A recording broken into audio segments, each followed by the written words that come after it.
le terrain. Merci. La parole est à Monsieur Jacques Krabal. Ma question s'adresse à Monsieur le ministre de l'économie et j'y associe ma collègue Marie-Françoise Bestel, députée de l'Aisne. L'emploi, c'est la préoccupation majeure des Français, c'est la nôtre. Ce sont les entreprises qui créent l'emploi. Tout doit être mis en œuvre pour soutenir nos PME, TPE, nos artisans, commerçants, professions libérales et dans tous les domaines d'activité, agriculture, tourisme, économie circulaire, sociale et solidaire, transition énergétique. La mobilisation doit être totale. Pacte de responsabilité, simplification vont dans le bon sens. Mais n'oublions pas nos industries. Monsieur le ministre, je connais votre attachement à nos entreprises. Je connais aussi l'engagement économique de certaines comme Saint-Gobain, avec l'usine Roquera à Chéry, fabrication de la vitrocéramique. Elle allie performance économique, environnementale et sociale. Le groupe Saint-Gobain a annoncé qu'il se concentrerait sur son activité habitat et qu'il vendrait sa filiale Verallia, spécialisée dans le verre d'emballage au service des secteurs viticoles et agroalimentaires. C'est le troisième rang mondial, 2,4 milliards de chiffre d'affaires. Plusieurs unités de production se trouvent dans l'Aisne, à Cuffy, mais aussi à Rozay-Saint-Albin. Cette filiale compte 10 000 salariés, donc 2 300 en France. Cette acquisition pourrait être menée d'ici l'été 2015. La vente à la découpe ne serait pas envisagée, ce qui est rassurant. Mais cette cession ne risque-t-elle pas d'affaiblir le secteur du verre d'emballage avec la crainte d'un nouveau déclin industriel? Certes, cette transaction est privée et nous ne sommes pas dans une économie administrée. Alors, comment soutenir le patriotisme économique?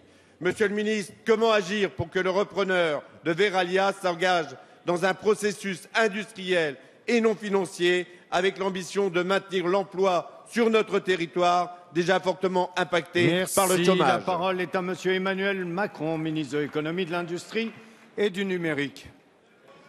Merci Monsieur le Président, Mesdames, Messieurs les députés. Monsieur le député Jacques Krabal, je vous remercie d'abord d'avoir rappelé la cohérence de l'ensemble des politiques qui sont conduites par le gouvernement en matière précisément d'industrie et en matière de restauration de la compétitivité de cette dernière, parce que c'est la clé pour toutes nos entreprises, PME, TPE, mais aussi les grands groupes. Vous avez mentionné à juste titre la décision qui a été prise par Saint-Gobain et qui a été officialisée en décembre dernier de mener un processus de vente de Verallia à l'activité de verre d'emballage.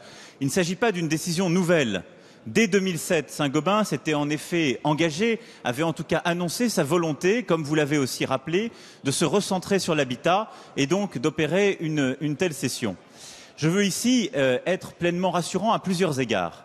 D'abord parce que Saint-Gobain a pris plusieurs engagements et a préparé cette opération.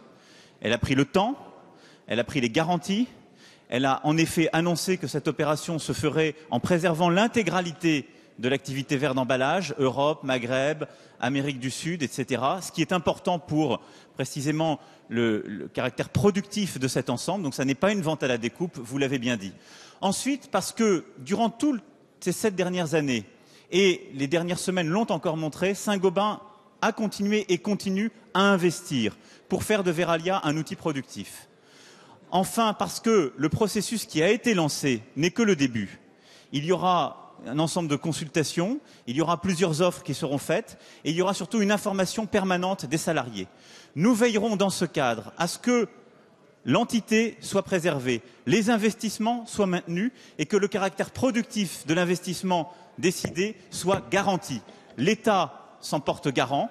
Mon cabinet comme moi-même sont à votre disposition, à celle des élus comme à celle des syndicats, et nous aurons un rendez-vous dans les prochains jours pour le garantir dans la continuité. C'est l'esprit dans lequel travaille Saint-Gobain depuis plusieurs mois.